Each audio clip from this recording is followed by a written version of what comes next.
প্রচার একেবারে তুঙ্গে। আর প্রচারে বেরিয়ে মালিদা গাজন মেলাতে হাজির হঠাৎই মেদিনীপুরের বিজেপি প্রার্থী অগ্নিমিত্রা পাল।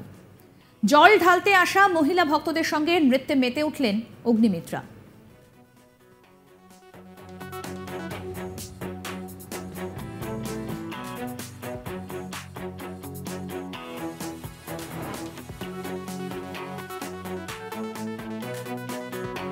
নীল ষষ্ঠীতে একাধিক জায়গায় একাধিক কর্মসূচি ছিল পশ্চিম মেদিনীপুরের জেলা জুড়ে। খড়গপুর গ্রামীণের মালিদা এলাকায় গাজন উপলক্ষে একটি মেলার আয়োজন হয়েছিল শুক্রবার 12 এপ্রিল। আর সেই মালিদা এলাকাতেই প্রচারে হাজির হয়েছিলেন বিজেপি প্রার্থী অগ্নিমিত্রা পাল। গাজন মেলা সংলগ্ন মন্দির চত্বরে জল ঢালতে বহু ভক্তরা এখানে এসেছিলেন। গান বাজছিল বক্সে। সেখানেই মহিলা ভক্তরা জল ঢালার পর্ব শেষে নাচানাচি করছিলেন। তাদের সঙ্গে এসে মিশে যান মেদিনীপুর লোকসভা কেন্দ্রের বিজেপি প্রার্থী অগ্নিমিত্রা পাল। নৃত্য করলেন দীর্ঘক্ষণ ধরে তাদের সঙ্গে। কয়েক মুহূর্তে জমে গেল ওই এলাকা। নীল ষষ্ঠীতে জমিয়ে প্রচার এবং জনসংযোগ করলেন মেদিনীপুরের বিজেপি প্রার্থী অগ্নিমিত্রা পাল। আমাদের প্রতিনিধি শাহজাহান আলী কি প্রতিবেদন তুলে ধরলেন, আসুন শোনাই। গাজন উৎসবের দিনে লোকসভা নির্বাচনী প্রচারে দুই তারকা প্রার্থী মেদিনীপুর লোকসভা কেন্দ্রের, আর দুজনেই প্রচারে বেরিয়ে সেই সুযোগটাকে কাজে লাগালেন খড়গপুর গ্রামীণ বিধানসভা এলাকাতে।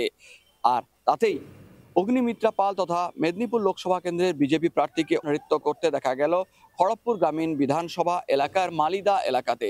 উল্লেখ করা যায়, শুক্রবার সকাল থেকে খড়গপুর গ্রামীণে প্রচারে বেরিয়েছিলেন এক প্রান্তে তৃণমূলের এই লোকসভা কেন্দ্রের প্রার্থী জুন মালিয়া, অপর প্রান্তে ছিলেন বিজেপির এই লোকসভা কেন্দ্রের প্রার্থী অগ্নিমিত্রা পাল।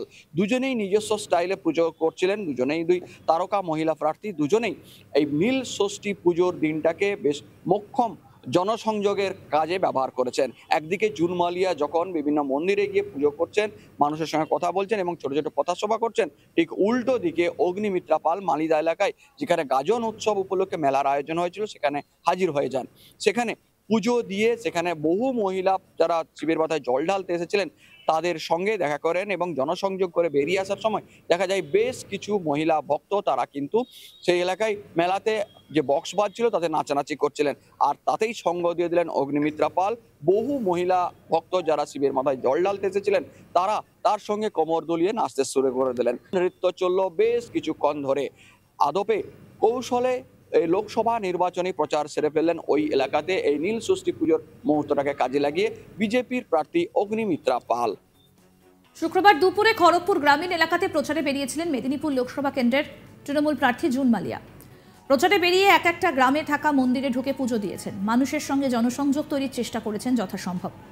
সম্প্রতি বিজেপির বিভিন্ন রকম প্রচার কৌশলের বিষয়ে সতর্ক করলেন গ্রামীণ এলাকার ভোটারদের। পথসভার বক্তব্যে জুন মালিয়া বলেন, এতদিন অনেক লোককে দেখা যায়নি, কিন্তু ভোটের সময় অনেক নতুন লোককে দেখতে পাবেন কেন্দ্র থেকে আসতে। আপনাদের সঙ্গে মিষ্টি মিষ্টি কথা বলবে, যা আপনারা শুনতে চান। আপনাদের হাতে হয়তো কিছু দিয়েও যাবে। কয়েক মুহূর্তেই সেই প্রলোভনে ভুল সিদ্ধান্ত নেবেন না। মাথায় রাখবেন, একমাত্র দিদি আপনাদের সঙ্গে সব সময় থাকেন, আপনাদের কথা ভাবেন। যারা মিষ্টি মিষ্টি কথা বলতে আসবে তাদের কাছে প্রশ্ন করবেন, আমরা এখানে ভালো আছি, আপনারা মণিপুরে যাচ্ছেন না কেন? বিজেপির যিনি প্রার্থী হয়েছেন তিনি আমাদের আসানসোল কেন্দ্রে তৃণমূল প্রার্থী শত্রুঘ্ন সিনহার কাছে মোটা ব্যবধানে হেরেছিলেন, পরে বিধায়ক হয়েছেন, সেখানে কোনো কাজ করতে পারেননি, জবাব দিতে পারবেন না বলে তাকে এখানে লোকসভা কেন্দ্রে লড়াইয়ের জন্য পাঠিয়ে দিয়েছেন। এখানে যিনি ছিলেন কাজ করেননি, তাকে অন্যত্র পাঠিয়ে দিয়েছেন। এবারে জবাব চাইবেন আপনারা।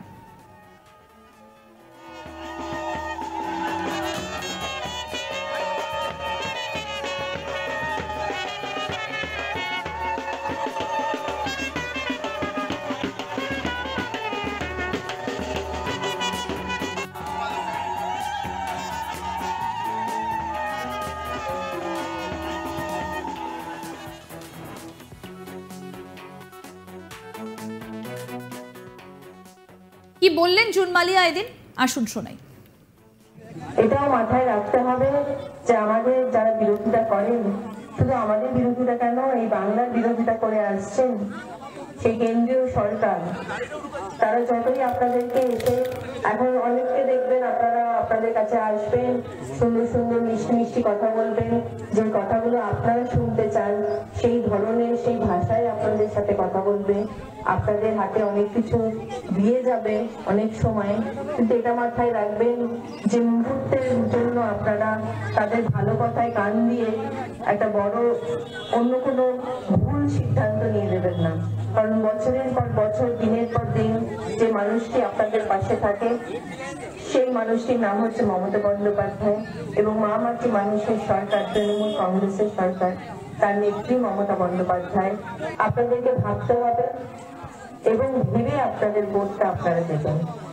যেটা বললাম যে এই সময় অনেকে অনেক কিছু বলতে আসবে, আপনাদেরকে বোঝাতে আসবে, কিন্তু আপনাদেরও তাদের বুঝিয়ে দিতে হবে যে আপনারা মানে তারা দিল্লিতে যারা বসে আছেন, যারা পরিযায়ী পাখি হয়ে মাঝে মাঝে এখন আসবেন, তাদেরকে একটু বলতে হবে যে আমাদের রাজ্যে আমরা ভালো আছি, একটু মণিপুরে যান, একটু লাদাখে ঘুরে আসুন। লাদাখের নাম শুনেছেন? সেই হিমালয়ের পাদদেশে লাদাখ, যেখানে মানুষ এখন আন্দোলনে বসেছে দিনের পর দিন, তাদের কথা ভাবুন। মণিপুরে যান, উত্তরপ্রদেশে মায়েদের সুরক্ষা দিন, বোনেদের সুরক্ষিত রাখুন, বিহারে সুরক্ষিত রাখুন। ছত্তিশগড়ের দলিতদের উপর যে অত্যাচার করছেন তাদের দিকে একটু মুখ ফিরে তাকান। আমাদের অলিম্পিকে যে মেয়েরা সোনার মেডেল নিয়ে এসছে, তারা যাতে ভালো থাকে, তারা যে অভিযোগ করে করেছে সেই মানুষগুলোকে শাস্তি দিন। তা না করে যে রাজ্যে আমরা ভালো আছি, সুরক্ষিত আছি, এখানে কেন অশান্তি করতে আসছেন, এই কথাগুলো বলবেন। আর যাকে তারা প্রার্থী করে পাঠিয়েছেন তিনি কিন্তু আসানসোলের বিধায়ক, আমাদের যিনি সিটিং এমপি শত্রুঘ্ন সিনহা, বাই ইলেকশনে তার কাছে হেরেছেন, যিনি পরাজিত হয়েছে 3 লক্ষ ভোটে। সুতরাং তাকে সেখান থেকে পাঠিয়ে দিয়েছে এখানে, আর এখানে এমপি কে পাঠিয়ে দিয়েছে দুর্গাপুরে দিলীপ ঘোষ। কেন পাঠিয়েছে সেটা আপনাদেরকে ভাবতে হবে। তো কাজ করেনি সেই জন্য এখান থেকে সেখানে, এবং সেই বিধায়কও 3 বছর কাজ করেনি বলে আসানসোল থেকে এখানে পাঠিয়েছে। আসানসোলের মানুষের তার দিকে মুখ ফিরেও তাকায় না। সুতরাং সেই যখন এখানে এসে বড় বড় কথা বলবেন যে তাহলে আপনি আসানসোল থেকে এখানে কেন এসেছেন দিদি, শুধু এইটুকুই বলবেন। তার জবাবটা আগে আপনারা নেবেন, তারপরে বাকি কথা হবে তাদের সাথে। 25শে মে